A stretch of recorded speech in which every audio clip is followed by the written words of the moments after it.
तो सर मेरा क्वेश्चन ये है कि लाइफ में एक हमारी होती है सर प्रोफेशनल लाइफ, जिसमें आप इंक्लूड कर सकते हैं आपका वर्क, आपकी स्टडी, और एक तरफ आपकी आ जाती है सर फैमिली, जो आपके रिलेशनशिप है। तो इन चीज़ों को सर बैलेंस कैसे करें कि हाँ आप सेटिस्फाई रहें इन चीज़ों में, कि आपकी जो दोनों लाइफ हैं वो स्मूथ चल रही है। देखो, इसमें बेसिकली क्या होता है कि ये जो हमारी दो लाइफ आप कह रहे हो ना, ये दो लाइफ एक्चुअल में नहीं है। ये दोनों एक ही है, ये दोनों ही पार्ट ऑफ लाइफ है और दोनों ही ज़रूरी है। मतलब बिना एक के दूसरा बेकार है और बिना दूसरे के पहला बेकार है।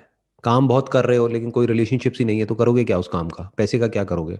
रिलेशनशिप तो है लेकिन पैसा ही नहीं है, तो उस रिलेशनशिप को भी सस्टेन करने के लिए, फैमिली को सस्टेन करने के लिए, वाइफ को, बच्चों को पैसा चाहिए ना, तो वो कहाँ से आएगा? तो अब इसमें क्या करना होता है, थोड़ा सा इंटेलिजेंटली लाइफ को प्लान करना होता है, यानी प्रायोरिटी सेट करनी होती है। कि अगर मान लो कोई ऐसा काम है जो आप कर रहे हो जो आपके इस वर्क लाइफ बैलेंस को खराब कर रहा है, यानी मान लो 12-12 घंटे आपको काम करना पड़ रहा है, तो वो काम छोड़ दो। कोई ऐसा काम कर लो जहां पे चाहे थोड़े से पैसे कम मिल जाए लेकिन 8 घंटे काम करना पड़े, तो बैलेंस हो गई लाइफ।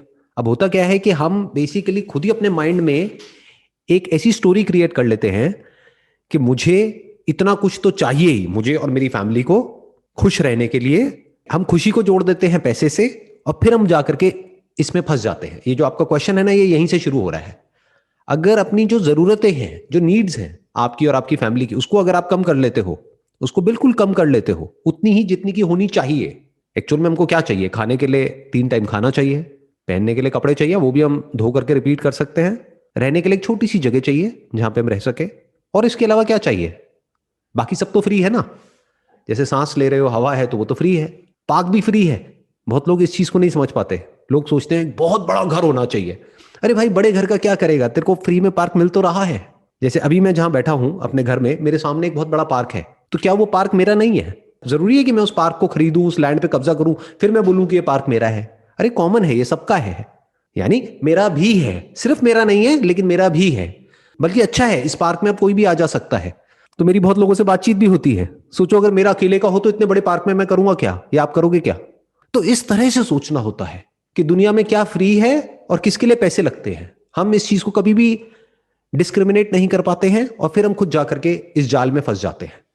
ये जाल क्या है? आप अपने माइंड में कहानी बना लेते हो कि मुझे अपनी फैमिली के लिए, अपने बच्चों के लिए, इसके लिए, उसके लिए इतना पैसा चाहिए, उतना पैसा चाहिए, और इतना पैसा मेरे पास में नहीं है। अब उसको कमाने के लिए मेरे को इतने घंटे काम करना पड़ेगा, इतना हार्ड वर्क करना पड़ेगा। तो ये सारा वर्क लाइफ बैलेंस खराब हो जाता है। और सिर्फ वर्क लाइफ बैलेंस ही नहीं, आपकी हेल्थ की भी धज्जियां उड़ जाती है, क्योंकि हेल्थ के लिए तो टाइम बचा ही नहीं। आप कह रहे हो ये दो ही बैलेंस नहीं हो रहा, तो तीसरा कैसे बैलेंस होगा? That is your health. अगर वो हेल्थ ही नहीं है तो काम का क्या करोगे और फैमिली का क्या करोगे अगर कोई बीमारियां लग गई तो अपने माइंड में सबसे पहला काम ये करो, अपनी जरूरतों को कम करो। जैसे एक मूवी का डायलॉग है, आपने सुना होगा कि मेरे जमीर में दम है क्योंकि मेरी जरूरतें कम है। जी जी जी, सुना है। इसको ध्यान से समझो कि अगर आपकी जो नीड्स हैं और जो आपके डिजायर्स हैं, उन दोनों में आप फर्क को बारीकी से देख सकते हो, तो आप इस प्रॉब्लम से बच सकते हो। तब आप बैलेंस कर सकते हो। मान लो अभी जहां पर आप काम कर रहे हो, वो एम्प्लॉयर आपको बहुत ज्यादा एक्सप्लॉइट कर रहा है, यानी पैसे दे रहा है 8 घंटे के और काम करा रहा है 12 घंटे, तो छोड़ दो ना ऐसी जॉब को, कहीं और चले जाओ। लाइन को ही स्विच कर दो, कोई और काम कर लो, कोई और स्किल एक्वायर कर लो, कुछ और सीख लो। और ये जो अडेप्टेबिलिटी है ना, ये बहुत लोगों में इसकी कमी होती है, जिस वजह से जाकर के हम फंस जाते हैं ऐसी जगह पे, क्योंकि हम अडेप्ट नहीं करते हैं टाइम के साथ साथ में। जैसे जैसे सिचुएशंस बदलती हैं, हम बदलते नहीं हैं, हम कुछ नया सीखते नहीं हैं। हम वैसे ही करते रहते हैं एक चीज को जैसे कि 10 साल पहले कर रहे थे, फिर हम जाकर के एक जगह पे फंस जाते हैं। इसको कंफर्ट जोन बोलते हैं। अगर आप कॉन्स्टेंटली कुछ नया सीखते रहो, अपने आप को अपग्रेड करते रहो, तो जैसे ही टाइम बदलेगा आपको लगेगा कि यार ये लाइन ही अच्छी नहीं है, ये काम ही अच्छा नहीं है जिस काम में मैं हूं, तो आप काम को ही बदल दोगे। कोई ऐसी इंडस्ट्री में चले जाओ, कोई ऐसा काम कर लो जहां पे इतना ज्यादा आपको टाइम देने की जरूरत ना हो, तो बैलेंस हो गया सब कुछ। दिन में 8 घंटे आपने काम किया, मानो 8 घंटे सो गए, बाकी 8 घंटे बचे। अब उसमें क्या करोगे? उसमें से कुछ टाइम अपने लिए हो गया, अपनी हेल्थ के लिए हो गया, अपने माइंड के लिए हो गया, प्लस कुछ टाइम फैमिली के लिए हो गया। फैमिली को एक दिन में आप 2-4 घंटे से ज्यादा दे भी नहीं सकते। उससे ज्यादा में तो फैमिली भी कहेगी जाओ अपना काम करो, इतना नहीं चाहिए हमें। दिन में 1-2 घंटे भी अगर आप फैमिली को दे दो तो बहुत होते हैं। इससे ज्यादा क्या करोगे? उनकी भी तो अपनी अपनी प्रायोरिटीज हैं। तो दिन में 1-2 घंटे ही तो निकालने हैं, तो वो क्यों नहीं निकाल पा रहे हम? ये हमको अपने आप से सवाल पूछना है। कहीं ऐसा तो नहीं है जैसे एक मकड़ी एक जाल बनाती है और खुद ही उस जाल में जाकर के फंस जाती है, तो आपने भी अपने डिजायर्स का ऐसा एक जाल बना लिया है और खुद ही उस जाल में जाकर के फंस गए हो। और सिर्फ आप अकेले नहीं फंसे हो, ये मत समझो कि जिसके पास में पैसा कम होता है वही फंसता है, जिसके पास में पैसे की कमी होती है वही फंसता है, जिसके पास में पैसा बहुत ज्यादा होता है वो भी फंस जाता है। खुद अपने माइंड में एक जाल बना लेता है, किसके लिए कर रहा हूं, अपने बीवी बच्चों के लिए तो कर रहा हूं। ठीक है, आप अपने बीवी बच्चों के लिए कर रहे हो, लेकिन आपकी बीवी बच्चों को क्या ज्यादा इंपॉर्टेंट है वो भी तो सोचो। टाइम ज्यादा इंपॉर्टेंट है आपका, या आप जो पैसा कमा रहे हो वो ज्यादा इंपॉर्टेंट है? पूछो अपने बीवी बच्चों से तो वो जवाब देंगे। अगर वो कह देते हैं कि भाई हमारे लिए तो पैसा इंपॉर्टेंट है, हो भी सकता है, दैट इज पॉसिबल। आपके बीवी बच्चे बोलते हैं भाई हमारे लिए पैसा इंपॉर्टेंट है, टाइम वाइम का हम क्या करेंगे, पहले पैसा कमा लो। तो कमाओ, फिर क्या टेंशन है, ज्यादा काम करके ज्यादा पैसा कमाओ और उनको ज्यादा पैसा दो जिससे कि वो खुश हो जाए, और उस पैसे को सेव कर लो। मानो 2 4 5 साल तक इस तरीके से आपने लग करके काम किया, उसके बाद में अच्छा खासा पैसा आपने जोड़ लिया, उसके बाद में अपनी फैमिली के साथ में टाइम स्पेंड करो। तो अपनी फैमिली के साथ में बैठ करके बात करो कि भाई आप क्या चाहते हो, आप भी तो बताओ, क्योंकि वो आपके पार्टनर है ना, वो जैसे कहें वैसे करो। फिर क्या दिक्कत है, फिर कोई गिल्ट भी नहीं होना चाहिए अंदर से। जैसे अभी इस वक्त आप ऑस्ट्रेलिया में हो, राइट? तो आई होप कि आपकी फैमिली इंडिया में होगी। तो अपनी फैमिली से पूछ लो कि भाई आपके लिए इंपॉर्टेंट क्या है, कि मैं ऑस्ट्रेलिया में हूं, ज्यादा पैसा कमा रहा हूं, सब खर्चे काट करके भी इतना पैसा मैं जोड़ लेता हूं। आपके लिए ज्यादा इंपॉर्टेंट क्या है, कि मेरे लिए ये जो मैं पैसा कमा रहा हूं वो, या मेरा आपके साथ में होना? तो आपकी फैमिली जवाब देगी। फिर आप देखो आपके अंदर से क्या आ रहा है, हो सकता है वो जवाब मैच हो जाए, आपके भी अंदर से आए, छोड़ यार करके देख तो लिया 2 4 साल, बस बहुत है, अब अपना इंडिया में जाके कुछ करते हैं, और फैमिली भी यही चाहती है, मैं भी यही चाहता हूं, तो समझ आ गया ऐसा कोई बहुत बढ़िया लाइफ नहीं है।